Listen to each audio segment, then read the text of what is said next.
Bonjour, une formation de base à l'aïnothérapie. De quoi s'agit-il? Alors, posons les choses tout de suite, il ne s'agit pas de faire de vous des aïnothérapeutes, il s'agit de vous permettre de toucher du doigt de quoi il s'agit.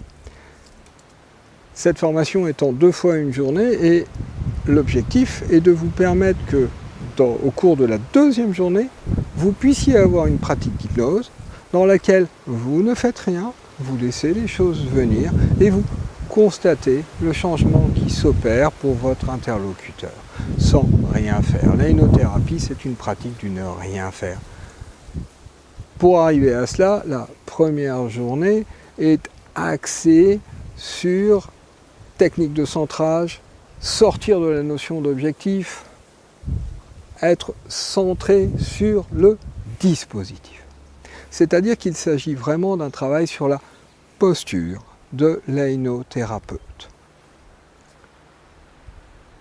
Il ne s'agit pas d'un travail de script, de quoi dire, mais il s'agit d'un travail sur comment être lorsque l'on pratique. Et c'est ça le fondement de l'aïnothérapie. Un espace entre les 2 journées. Pourquoi? Pour pouvoir pratiquer, pour pouvoir être confronté à de multiples situations, pour pouvoir découvrir ce que l'on ressent lorsque l'on pratique l'aïnothérapie. Des prérequis, bien entendu s'intéresser à l'hypnose. Aucun prérequis d'ordre professionnel, c'est-à-dire que cette formation est ouverte à tous à partir du moment où vous pouvez pratiquer l'hypnose. Et je vous demande de lire ce que j'ai écrit, de façon à éviter de perdre du temps dans des réexplications de concepts.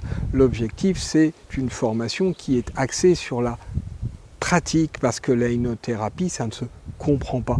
L'aïnothérapie, ça se vit.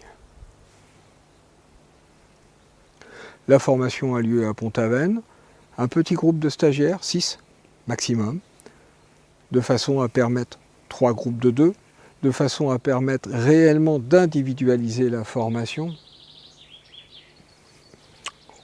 Comme c'est à Pont-Aven, donc pas loin de Quimper, je m'arrange pour que nous ayons des macarons de chez Philomène. Pour ceux qui ne connaissent pas, ça vaut le coup. Voilà. Je vous invite donc à rejoindre les pratiquants, les personnes qui exercent soit réellement l'aïnothérapie, mais ça il faut un grand travail, soit qui intègrent l'aïnothérapie ou la posture de l'aïnothérapeute dans leur pratique quotidienne. À bientôt, j'espère.